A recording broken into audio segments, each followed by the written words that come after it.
अगर आपने किसी को वाइस कैप्टन बनाया है, इसका मतलब ये है कि आप उसको फ्यूचर में कैप्टन देख रहे हैं। तो आपने उसको 2-3 साल उस रोल में ग्रूम किया और जब उसकी बारी आई तो आप एकदम से किसी और कैप्टन को ले आए। कभी तो टेस्ट मैचेस की भी बात सुनने को मिली कि जी पाकिस्तान इंडिया का टेस्ट मैच ऑस्ट्रेलिया में होगा।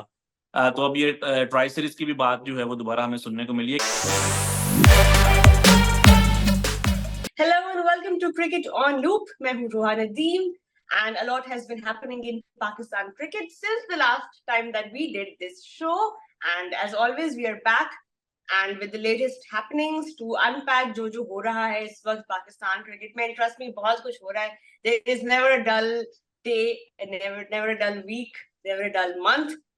कुछ ना कुछ होता ही रहता है, कोई ना कोई ड्रामा स्टेल हो ही रहा होता है. ऐसा लग रहा है इस पॉइंट पे कि हम लोग एक मूवी देख रहे हैं या बॉलीवुड मूवी देख रहे हैं या कोई ड्रामा देख रहे हैं Pakistani, because suspense, actors, so much going on. And to discuss all of that, I have Mazhar Arshad with me. Mazhar, assalamu alaikum, welcome back to Cricket on Loop.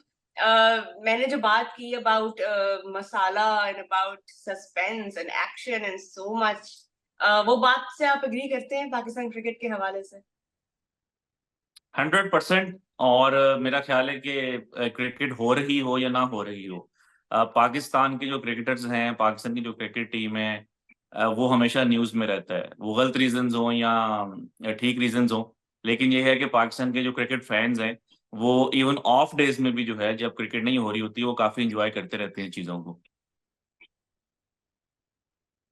उनकी वजह से हम भी फिर एंटरटेन्ड भी रहते हैं और थोड़ा बहुत हम भी इंजॉय भी करते हैं, कभी कभी फ्रस्ट्रेट भी होते हैं. ऑफ कोर्स हर तरह का इमोशन जो है वो हमें देखने को मिलता है. लेकिन अगर हम लेटेस्ट न्यूज की बात करें, वो ये है कि पाकिस्तान के वाइट बॉल कैप्टन चेंज हो गए हैं एक बार फिर से, और अब बाबर आजम ने वापस जिम्मेदारी उठा ली है of the T20 and the one day teams. Shaheen Shah Afridi, ये एकदम से ही एक कुछ दिनों के अंदर अंदर ही ये चीजें डेवलप हुई एंड अनाउंसमेंट की गई. एंड जो कुछ हम देख रहे थे कि कुछ स्टेटमेंट्स निकाली गई from the board as well, जो कि बाद में सामने आया कि ये शाहीन ने एक्चुअली नहीं कही, उनके बिहाफ पे डाली गई. और काफी कंफ्यूजन, कमोशन चल रहा है, काफी डैमेज कंट्रोल भी चल रहा है from PCB. But what do you have to say first of all about the change, because we all could sense कि शायद चेंज हो, बट वापस बाबर आजम को दी जाए, ये शायद कुछ लोगों के लिए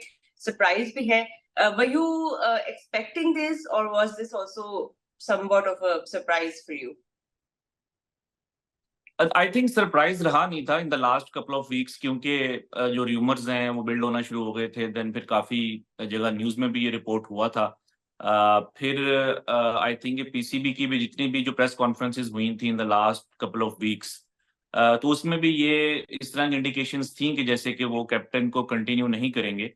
और आई थिंक जब शाहीन को कैप्टन बनाया भी गया था रोहा, इसी शो के अंदर, अगर आपको याद हो तो हमने 3 महीने ही पहले बात की थी कि कैप्टन तो बन गए हैं शाहीन, लेकिन उनका जो वर्कलोड है उसको जो है अब आप कैसे मैनेज करेंगे। क्योंकि जैसे हमें पता है कि पाकिस्तान में कोई भी जो कैप्टन है वो रेस्ट नहीं करता, और क्योंकि जब वो रेस्ट करते हैं तो अगर कोई और प्लेयर आ जाता है और वो अगर परफॉर्म करते हैं तो फिर लोग उसकी तरफ लग जाते हैं। तो वो कल्चर, हमारा जो कल्चर है उसमें ये चीज पॉसिबल नहीं थी। तो और फिर वो फास्ट बॉलर हैं तो उनका ऑब्वियसली वर्कलोड आपने मैनेज करना। जिस तरह न्यूजीलैंड के 5 T20s हैं, 3 आयरलैंड वाले T20s हैं, तो सब के सब तो नहीं वो खेलेंगे। तो आई थिंक इवन जब उनको कैप्टन अपॉइंट भी किया गया था तो कहीं ना कहीं लग रहा था कि शायद ये एक्सपेरिमेंट बहुत लंबा नहीं जाएगा। बिल्कुल, और वही हुआ.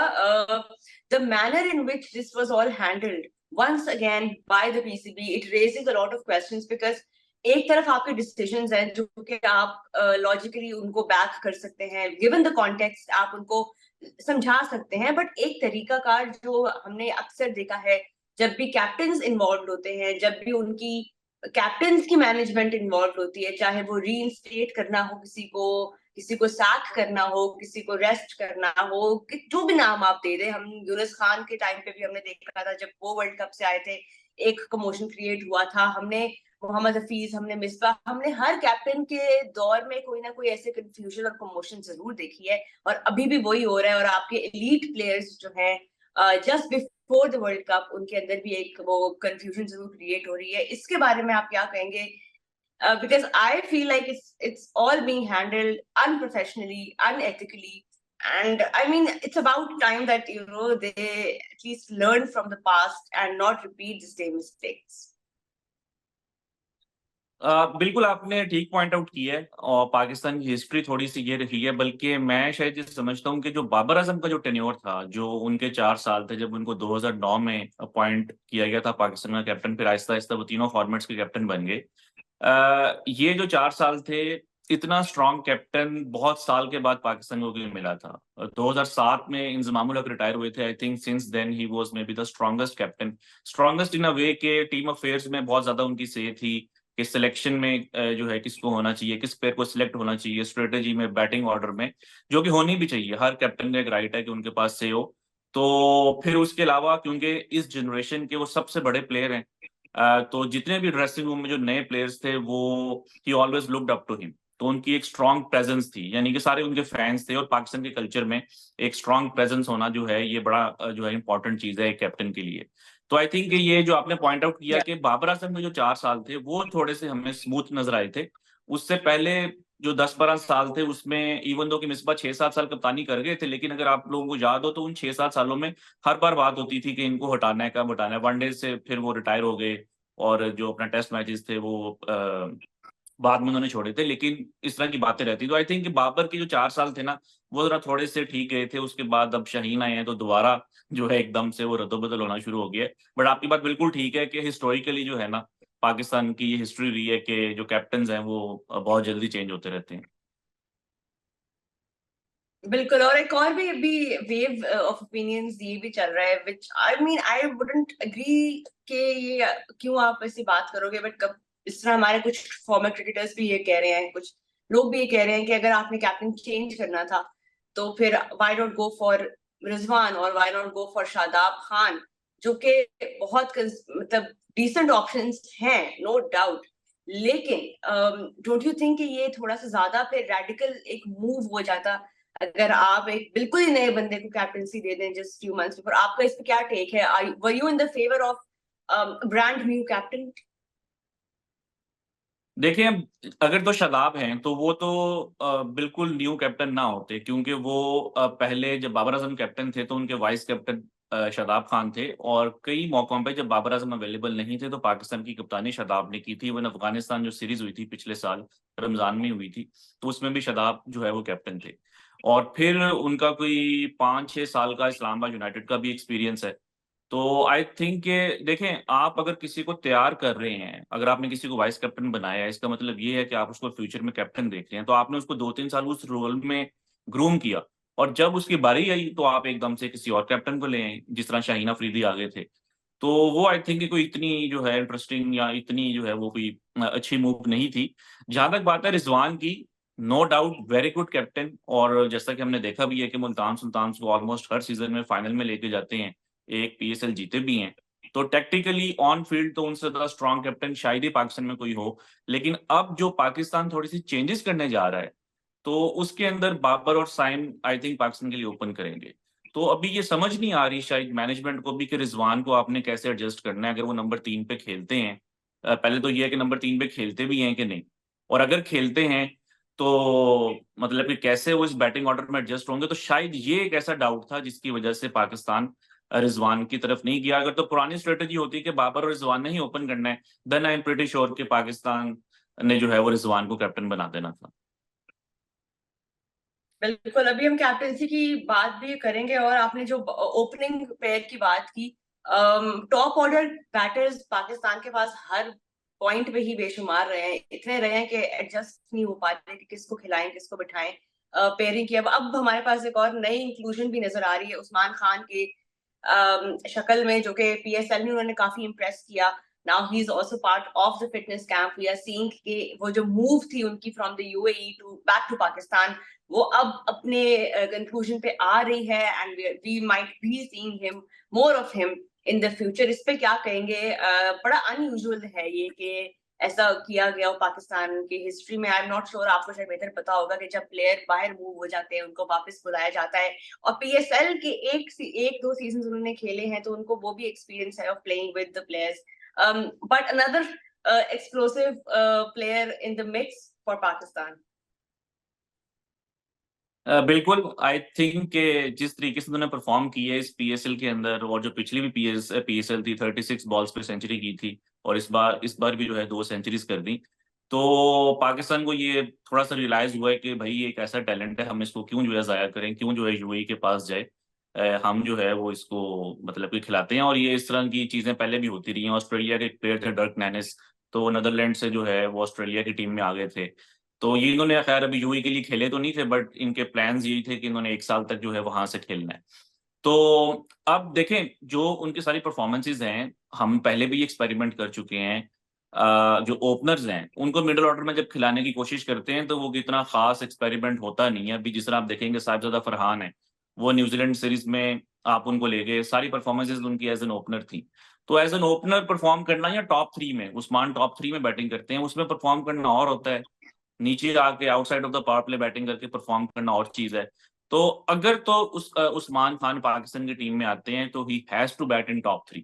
अगर वो टॉप 3 में बैटिंग नहीं करेंगे तो उनका भी फिर वही हाल होगा जो बाकी ओपनर्स का हुआ, जिस तरह साहिबजादा फरहान है, या आप कह लेंगे अब्दुल्ला शफीक हैं, कि उनको भी जब जो है वो कोशिश की गई कि उनको मिडिल ऑर्डर में करें एडजस्ट, तो वो इतना कामयाब एक्सपेरिमेंट नहीं होता। अब अगर आप बाबर और साइम के साथ ओपन कर रहे हैं, तो आप ये एक्सपेक्ट करेंगे कि बाबर आजम लंबी बारी लेंगे। अब नंबर 3 के ऊपर कौन आता है, रिजवान आते हैं, फखर आते हैं, आई डोंट नो कि अभी क्या प्लानिंग है। कुछ ये भी सुनने में आ रहा है कि हो सकता है कि रिजवान को रेस्ट करवा दिया जाए फ्रॉम द न्यूजीलैंड सीरीज, और उस्मान को नंबर 3 पे खिलाया जाए। बट फिर अगर जब रिजवान वापस आ जाएंगे तो आप उनको कहाँ पे खिलाएंगे? तो आई थिंक ठीक है, पाकिस्तान ने कॉल तो ले लिया, लेकिन अगर उस्मान नंबर टॉप 3 में बैटिंग करेंगे तो then it make sense, otherwise उनका भी आई थिंक बाकी ओपनर्स की तरह का ही हाल होगा। वेल लेट्स होप ऐसा ना हो, क्योंकि वो ऐसे प्लेयर हैं कि आप उनको जितना ज्यादा टाइम देंगे वो उतनी लंबी बारी लेंगे और उतना ज्यादा इम्पैक्ट क्रिएट करेंगे। कम बॉल्स भी अगर फेस करें तब भी वो इम्पैक्ट जो उनसे उम्मीद है वो कर सकते हैं। तो लेट्स सी। अभी फिलहाल मजर हम लोग अक्सर ये डिस्कस कर रहे होते हैं जब भी हम पाकिस्तान क्रिकेट की बात करते हैं, रिटायरमेंट जो है वो एंड ऑफ करियर नहीं होता है, एटलीस्ट पाकिस्तान में। इट्स वेरी कॉमन कि जब प्लेयर्स रिटायर भी हो जाएं तो भी उनके कमबैक्स की बातें हो रही होती हैं। और अब फिर से एक सीजन आया कमबैक्स का। We saw Imad Wasim a brilliant performance in this season of PSL, and even before PSL, जो leagues वो खेल रहे थे, he was creating that impact। और proper player अब वो T20 के तो काफी अरसे से हैं, but अब वो full अपनी यूटिलिटी जो है वो दिखा रहे हैं। Apart from him of course Mohammad Amir has also been in exceptional form, and PSL के बाद वो मजीद लाइमलाइट में भी आ गए। ये दो प्लेयर्स तो वापस कम बैक कर चुके हैं। बट नाउ वही सवाल जो अब हम अपनी बैटिंग के बारे में कर रहे थे, वही अब हमारी बॉलिंग के बारे में भी अप्लाई होता है कि there are so many players on the bench, but who will replace who will make it into the 11? And we have a few matches before, of course, the World Cup, so we have that time window to figure out कि हमारी best 11 क्या है। But आपके नजदीक Imad and Aamir अगर आते हैं 11 में, पहले अगर हम फास्ट बॉलिंग की बात करें, आमिर अगर आते हैं 11 में, वो किसको रिप्लेस करेंगे? और क्या मिक्स नजर आ रहा है आपको, क्या कॉम्बिनेशन नजर आ रहा है बनता हुआ बॉलिंग का? देखिए, एक जो आपने बात की कि काफी ज्यादा मैचेस हैं, तो 12 T20 इंटरनेशनल्स हैं पाकिस्तान के पास बिफोर द वर्ल्ड कप। तो 5 न्यूजीलैंड के साथ, 3 आयरलैंड और 4 इंग्लैंड के साथ। तो पाकिस्तान को आइडिया हो जाएगा कि क्या आइडियल कॉम्बिनेशन होना चाहिए।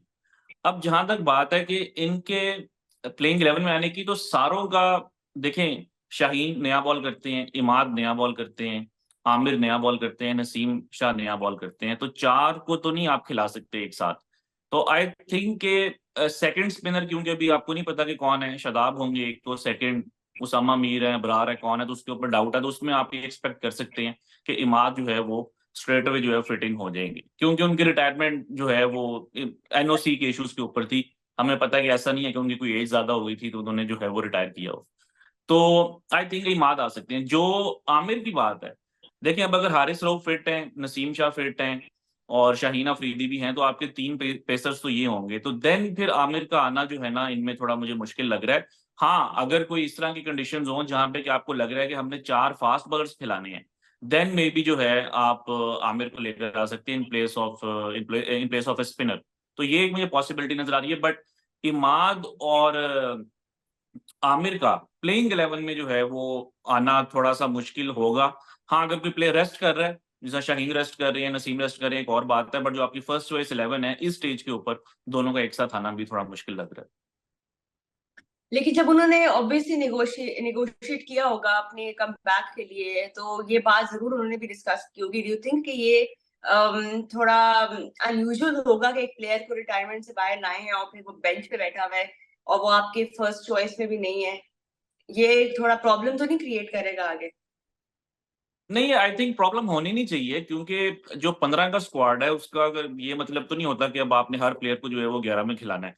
अब इसको अगर हम ऐसे लें कि वो प्लेयर्स जो कि रिटायर नहीं हुए थे ऑलरेडी टीम का हिस्सा है, तो वो भी सोच सकते हैं कि यार हम जो है टीम का परमानेंट हिस्सा थे, तो अब हम बेंच के ऊपर आ गए हैं। तो आई थिंक कि आमिर की जो सबसे ज्यादा जो उनकी यूटिलिटी है वो नए बॉल के साथ है। और आई थिंक जो सीपीएल का एक्सपीरियंस रहा है उनका पिछले 1-2 सालों में, जो या उन्होंने वहां पे बड़ी जबरदस्त बॉलिंग की है, वो भी पाकिस्तान के माइंड में होगा कहीं ना कहीं कि इसकी वजह से हम जो है उनको लेकर आ रहे हैं। तो आई थिंक के जिस तरह की मैंने कहा कि इंग्लैंड के अंदर आपको मे बी 4 फास्ट बॉलर्स खिलाने पड़ जाएं, या आपको नहीं पता कि अमेरिका में जो है न्यूयॉर्क में कैसी पिच होगी, किसी को भी नहीं पता, अभी वो ग्राउंड बन रहा है। तो अगर तो वो कोई सीमिंग कंडीशंस हुई तो हो सकता है वहां पे भी आपको 4 फास्ट बॉलर्स जो है वो खिलाने पड़ जाएं। तो ये तो डिपेंड करता है कि आपका कॉम्बिनेशन क्या है। एंड देन ऑल्सो जो एक बहुत बड़ा फैक्टर है जिसको शायद मैंने मिस कर दिया, वो हारिस रऊफ की फॉर्म है। अभी हारिस रऊफ को इंजरी हुई थी शोल्डर की, उसके बाद अभी तक उनका कमबैक नहीं हुआ। तो अगर तो वो कमबैक में अच्छी बॉलिंग कर जाते हैं तो देन तो आई थिंक वही आपकी फर्स्ट चॉइस होंगे। लेकिन अगर कहीं पे हारिस रऊफ स्ट्रगल करते हैं, देन जो है फिर पाकिस्तान सोचेगा कि चलो आप फिर शाहीन, नसीम और आमिर के साथ चले जाएं। इस केस में नसीम जो है वो आपके आखिरी ओवर्स के स्पेशलिस्ट बन जाएंगे, और आमिर और शाहीन जो है वो नया बॉल कर सकते हैं। बिल्कुल, अभी क्योंकि हमारा फोकस ही ज्यादा व्हाइट बॉल पे है और आगे आने वाले जो मैचेस हैं उसके बाद जाके अब हम मतलब वो डिटरमिन करेंगे कि क्या कॉम्बिनेशन आगे वर्ल्ड कप में हम देखेंगे। बट ये जो आने वाली सीरीज है ये भी बहुत इंपॉर्टेंट है। मैनेजमेंट की हम काफी बात कर रहे थे, बिकॉज जाहिर है बाबर आजम एज कैप्टन तो ये डिसीजन लेंगे ही, बट साथ ही साथ जो कोचेस हैं जो आपके साथ जो पूरी टीम को लेके चलेंगे, जो एक प्लानिंग और स्ट्रेटेजिकली आपको गाइड करेंगे, बाबर आजम साथ होंगे। वो नाम अभी तक मजहर वो भी फाइनल नहीं हुआ। पाकिस्तान क्रिकेट जो है वो उनके नए नए मसले जो है वो बनते रहते हैं, खुद ही वो मसले बनते हैं, खुद ही वो सॉल्व भी हो जाते हैं। अभी हमें सुनने में आ रहा है कि गैरी कर्स्टन शायद व्हाइट बॉल के लिए उनसे बातचीत हो रही है, और अब ये भी अप्रोच ली जाए शायद कि स्प्लिट कर दिए जाए व्हाइट बॉल के कोचेस और रेड बॉल के coaches. Your thoughts on that, and just कितना इंपॉर्टेंट है इस टाइम पे एक इस तरह का अप्रोच लेके चलना जिसमें you have two different mindsets with the team? अच्छा रोहा, इसके अंदर मैं एक चीज ऐड करना चाहूंगा, something related to Babar Azam captaincy. देखिए, जब 2009 में 2019 में जब उनको अपॉइंट किया गया था, तो आप अगर उनके 4 साल देखें तो उसके कुछ प्रॉस भी हैं और कुछ उसके कॉन्स भी हैं। यानी कि अगर आप अचीवमेंट्स देखें तो वर्ल्ड कप फाइनल में लेके जाना पाकिस्तान को, T20 वर्ल्ड कप फाइनल में, एक और वर्ल्ड कप के सेमीफाइनल में, एशिया कप के फाइनल में। इंडिया एक ऐसी टीम जिसको कि पाकिस्तान ने कभी वर्ल्ड कप में नहीं हराया था, बाबर आजम की कैप्टनसी या में फर्स्ट टाइम पाकिस्तान ने इंडिया को हराया, देन एशिया कप का एक मैच जीते। तो ये उनके जो है कुछ पॉजिटिव्स थे। लेकिन हमें ये नहीं भूलना चाहिए कि उन्होंने क्यों जो है कैप्टनसी से रिजाइन किया, या क्यों जो है पाकिस्तान ने ये चेंज लाने का जो है सोचा था आज से 3 महीने पहले। आई थिंक उसकी बहुत बड़ी रीजन थी जो टेक्निकल फ्लॉज थे। जिस तरह इंडिया वाला जो मैच था मेलबर्न में, उसमें चौथा फास्ट बॉलर ना खिलाना, उसी टूर्नामेंट का जो वर्ल्ड कप फाइनल था उसमें कंडीशंस को आपने रीड किया फॉर 180 190 जबकि 160 वाली कंडीशंस थी। देन कुछ टेस्ट मैचेस थे, जमेका में एक टेस्ट मैच था घास वाली पिच के ऊपर जहां पे फिंगर स्पिनर को खेलना चाहिए था, लेग स्पिनर ने खेला। अभी जो रिसेंट वर्ल्ड कप था उसमें आप देखेंगे 350 वाली कंडीशंस में Pakistan they were aiming for 280 290, specially in that game against Afghanistan in Chennai. Then Australia वाला मैच बेंगलोर में शाहीन अफरीदी ने एक विकेट ली, विकेट मेड इन ओवर था, और उसके बाद उन्होंने कोई 20-25 ओवर्स बॉलिंग ही नहीं की। उस दौरान वार्नर की और मार्च की जो है पार्टनरशिप लगी। तो ये मैं चीजें इस वजह से हाईलाइट कर रहा हूँ कि ये वो कुछ टेक्निकल डिसीजंस थे जिसकी वजह से पाकिस्तान को लगा कि नहीं यार, अब हमने जो है एक चेंज लेकर आनी है अपने स्टाइल ऑफ प्ले में। तो उसकी वजह से शायद कैप्टन को चेंज किया गया था। अब 2-3 महीने में मुझे नहीं समझ लग रही कि क्या चीज चेंज हुई है कि पाकिस्तान दोबारा जो है उसी मैनेजमेंट की तरफ जा रहा है। आई मीन एज ए जहां तक बात है कैप्टनसी की। तो जब आपने बात की कोचिंग की, तो आई थिंक शायद प्लान अब ये है कि बाबर आजम के साथ एक ऐसा कोच लगाया जाए जो कि ये जो टेक्निकल एरियाज हैं, जहाँ पे जो टीम स्ट्रेटेजी होती है, जहाँ पे कि पाकिस्तान ने थोड़ा सा लैग किया है इन द रिसेंट ईयर्स, वो उन चीजों को जो है वो कवर कर सके। तो इस वजह से आई थिंक बड़ा इंपॉर्टेंट होगा कि अब पाकिस्तान किसको लेकर आता है। 2 हफ्ते पहले तक जो है लूक रॉन्की का भी नाम था। अब जिस तरह आपने पॉइंट आउट किया है कि गैरी कस्टन का नाम है, जेसन गिलेस्पी का नाम है, तो आई थिंक इंटरेस्टिंग है। अभी तो आई थिंक ये इनमें से कुछ कोचेज जो हैं वो आईपीएल में भी बिजी हैं। गैरी कस्टन जो है वो आईपीएल में बिजी हैं। तो आई थिंक मे बी शायद अगले 10-12 दिन में जो हमें थोड़ी सी मजीद क्लैरिटी आएगी कि बाबर आजम के साथ जो कोच हैं पाकिस्तान के वो कौन होंगे। और ये बड़ा एक इंपॉर्टेंट डिसीजन होगा, क्योंकि पाकिस्तान जो अपनी एक गेम को चेंज करना चाह रहा है, उसके लिए एक स्ट्रॉन्ग कोच का होना जो है वो बड़ा जरूरी है। राइट चलिए, ये पाकिस्तान क्रिकेट की जो बात थी, हमने ऑफ कोर्स मैनेजमेंट की बात की, लीडरशिप की बात की। थोड़ा सा अब डिफरेंट एक टॉपिक मैं आपसे डिस्कस करना चाहूंगी, बिकॉज बड़ा इंटरेस्टिंग है ये, और बड़ा हमने इन द पास्ट भी हमने देखा है कि न्यूट्रल बोर्ड्स जो है वो इंडिया और पाकिस्तान को इकट्ठा लाना चाह रहे हैं। बायलैटरल भी उन्होंने ऑफर की न्यूट्रल वेन्यू पे, कभी उन्होंने ट्रायल सीरीज ऑफर की, अभी ऑस्ट्रेलिया भी वापस इस तरफ सोच रहे हैं कि इंडिया और पाकिस्तान के साथ एक ट्रायल सीरीज वो होस्ट करना चाह रहे हैं। Your thoughts on this, because it has been a long time coming. कभी भी कोई चीज हमें डेवलपिंग स्टेज तक भी पहुंचते हुए नजर नहीं आती, वो बातों बातों में बस उसको खत्म कर दिया जाता है। But do you think it's about time now कि ये एक रियलिटी बन जाए कुछ सिमिलर? देखिए, ख्वाहिशात तो बहुत ज्यादा हैं लोगों की, पाकिस्तान के फैंस की, और आई थिंक शायद बॉर्डर के उस पार भी लोगों जो फैंस हैं उनकी ये ख्वाहिश होती है कि पाकिस्तान और इंडिया के मैचेस हों। और जो ट्राई सीरीज है, ये तो ऑस्ट्रेलिया की एक रवायत रही है। तकरीबन कोई 10-12 साल पहले जो है वो थोड़ा सा इसको उन्होंने खत्म कर दिया, और ज्यादा फोकस उनका बायलेटरल के ऊपर होता था। क्योंकि जो अपना कमर्शियल मार्केट है क्रिकेट की, जो लेटेस्ट आजकल के दौर में जो न्यूट्रल मैचेस होते हैं, वो उसकी कोई इतनी खास डिमांड नहीं थी। मतलब लेट्स से कि अगर इंग्लैंड है, ऑस्ट्रेलिया है, और साथ आप ले लें साउथ अफ्रीका, तो साउथ अफ्रीका और इंग्लैंड का मैच अगर ऑस्ट्रेलिया में हो रहा है तो उसको देखने में ज्यादा लोग नहीं होते।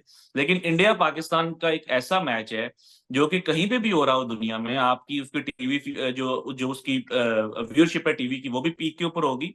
और इवन ग्राउंड के ऊपर भी आप देखेंगे जो भी, आई थिंक ऑस्ट्रेलिया को थोड़ा सा रियलाइज हुआ है कि जो पाकिस्तान का और इंडिया का जो मैच हुआ था मेलबर्न में 2022 में, जिसमें कि 90,000 से ज्यादा लोग आ गए, तो उसके बाद ऑस्ट्रेलिया को ये हुआ है कि भाई ये तो एक प्रॉपर स्पेक्टेकल है। हम तो मतलब कि काफी कुछ कर सकते हैं इस राइवलरी को लेकर। तो तब से ये बातें होना शुरू हो रही थी। कभी तो टेस्ट मैचेस की भी बात सुनने को मिली कि जी पाकिस्तान इंडिया का टेस्ट मैच ऑस्ट्रेलिया में होगा। तो अब ये ट्राई सीरीज की भी बात जो है वो दोबारा हमें सुनने को मिली है, क्योंकि ये जो आने वाला जो सीजन है, इसमें at the same time India की टीम भी ऑस्ट्रेलिया में होगी, पाकिस्तान की टीम भी ऑस्ट्रेलिया में होगी। पाकिस्तान को वनडे और T20 खेलना है, और इंडिया को जो है वो टेस्ट मैचेस खेलना है। तो इस वजह से आई थिंक इस पॉसिबिलिटी को डिस्कस किया गया। बट आई थिंक जब तक दोनों कंट्रीज की गवर्नमेंट्स या जो उनके बोर्ड्स हैं, जब तक वो अग्री नहीं करेंगे, तो फैंस की तो फिर बहुत सारी ख्वाहिशात होती हैं, तो वो जो है पूरी नहीं हो सकती जब तक वो वाली जो आइस है वो मेल्ट नहीं होगी। Right. Thank you so much, Mazhar, for joining me once again on Cricket on Loop. आप लोगों का भी बहुत शुक्रिया for watching us. We will be back shortly to discuss more of what's going on. And until then, goodbye. Take care. Allah.